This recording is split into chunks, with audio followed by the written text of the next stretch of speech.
Монгол Улсын нийт сонгогчдын 51%-ийг эмэгтэйчүүд бүрдүүлдэг. Гэвч эдгээр эмэгтэйчүүдийн төлөөлөл шийдвэр гаргах түвшинд ердөө 17.3% байгаа юм а.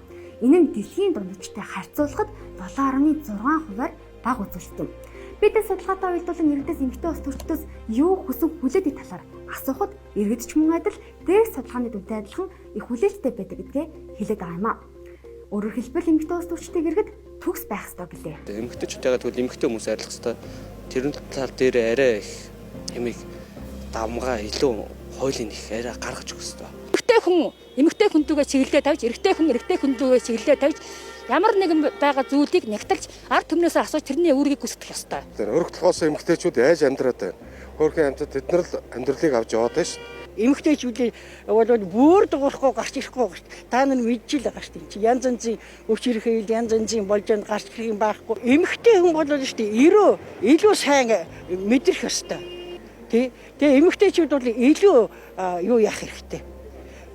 Оролцоо байх ёстой. Эмэгтэйчүүдийн талаар иргэдэд судалгаахад эмэгтэй ус төрчдөөс илүү ихийг хүсэн хүлээж, илүү хариуцлагатай байж ямар ч алдаа гарахгүй төгс ажиллахыг хүсэн хүлээдэг гэсэн дүгнэлт гарсан байна. Эмэгтэй хүн учраас ганцхан эмэгтэйчүүд өвч хэрхэл асуудал анхаарах хэрэгтэй юм уу те? Эмэгтэй ус төрч учраас зөвхөн одоо гэр бүлийн асуудал яс зүйр анхаарах хэрэгтэй юм. Нөгөө эрэгтэй ус төрчд мөн энэ асуудал хамаагүй гэж байна.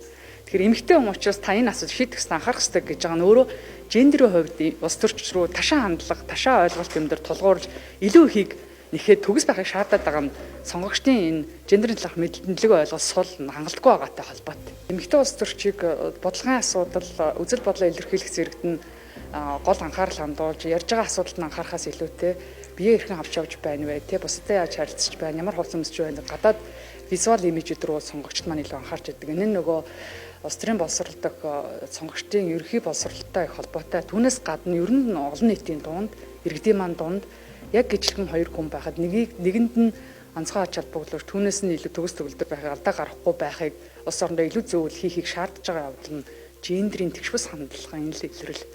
Монгол улсад ер нь ингээд ажиллаж байгаа шийдвэр гаргах төвшөнд эмэгтэйчүүдийн оролцоо маш бага байдаг.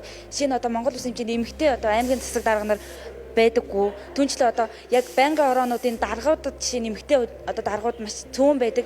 Тэр энэ юуг харуулж байна гэхээр яг удирдах шийдвэр гаргах төвшөнд бол эмэгтэйчүүдийн оролцоог аль болох хязгаарладаг. Харин гүйцэтгэх албан тушаалтанд болохоор эмэгтэйчүүдийг оногдуулдаг.